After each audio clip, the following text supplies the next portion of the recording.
नमस्कार दोस्तों, मैं सूरज कुमार। मैं आज आप सभी लोगों के बीच में पुनः हाजिर हूँ बिहार की जो समस्याएं हैं उन पर बात करने के लिए। लेकिन आज का हमारा जो विषय होगा ये थोड़ा उससे अलग होगा। जो हमारा आज का विषय है वो यह है कि बिहार की जो समस्याएं हैं उस पर जो अभी बिहार में वर्तमान में पदयात्रा किया जा रहा है प्रशांत किशोर जी के द्वारा, जन सुराज पद यात्रा, उस पर इनका क्या विचार है, बिहार की समस्याओं पर इनका क्या विचार है। जैसा कि आप सभी लोगों को पता होगा, जन स्वराज की पदयात्रा बिहार में अभी 16 महीनों से लगातार चल रही है, जिनका थीम है सही लोग, सही सोच और सामूहिक प्रयास। इस पदयात्रा से प्रशांत किशोर जी पूरे बिहार में पैदल यात्रा करने वाले हैं और समाज के बीच से लोगों को लाकर एक एक पार्टी, एक व्यवस्था बनाने के लिए चले हैं, जिससे कि बिहार में एक आमूलचूल परिवर्तन लाया जा सके। तो जो अब बिहार की समस्याओं पर जन सुराज की क्या धारणा है, क्या सोच है, उस पर आज हम बात करेंगे। तो बिहार में जो समस्याएं हैं उनमें से तीन चार बड़ी समस्याएं हैं। पहली तो है पलायन की समस्या।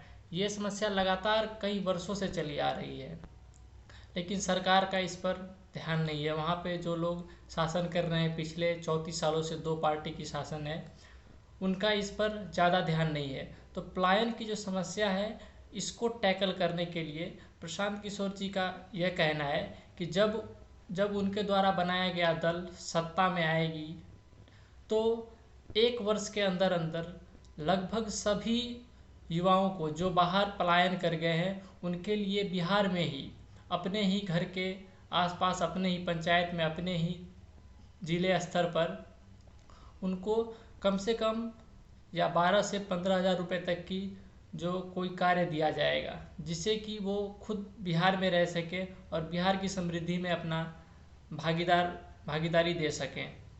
दूसरी जो समस्या है वह समस्या है बेरोजगारी को लेकर। तो ऐसा नहीं है कि किसी भी प्रदेश की बेरोजगारी सिर्फ सरकारी नौकरी से ख़त्म किया जा सकता है। इसके लिए आंकड़ा यह है कि बिहार की कुल आबादी है लगभग 13 करोड़, और उसमें से केवल 1.2% लोग ही सरकारी नौकरी में हैं। तो बेरोजगारी को दूर करने के लिए स्वरोजगार उत्पन्न करना बहुत ज़रूरी है। अब स्वरोजगार उत्पन्न करने के लिए वहाँ के लोगों के पास पैसे नहीं है, तो लोगों के पास पैसे कैसे आएँ, कैसे उन्हें बैंक से लोन दिया जाए, यह भी उनकी एक बड़ी नीति है।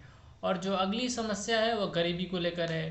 तो जब लोगों के पास रोजगार आएगा, लोग काम करेंगे, तो धीरे धीरे जो गरीबी है वह कम होगी। और अगली बात करेंगे हम शिक्षा पर। तो अभी जो वर्तमान में बिहार में सरकारी स्कूल है, सरकारी विद्यालय हैं, वहाँ पे पढ़ाई का स्तर सभी को पता है। तो इसको बदलने के लिए जो अभी बिहार में शिक्षा व्यवस्था को लेकर शिक्षा विभाग को जितना फंड एलोकेट किया जाता है वह करीब 40,000 करोड़ है। तो इसका अगर एक चौथाई इस चीज़ पे लगाया जाए कि प्रखंड के स्तर पर एक अच्छी विद्यालय बनाई जाए, यह भी उनकी एक नीति है।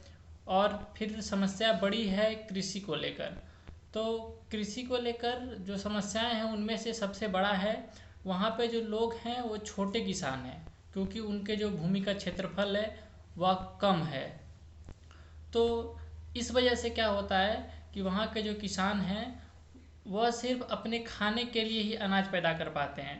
तो कृषि को खाने वाले से कमाने वाले कैसे बनाया जा सके, ठीक है, इस पर भी उनकी एक अलग से बात है, जिसके रास्ते पे चल के लोग यह कर सकते हैं। धन्यवाद।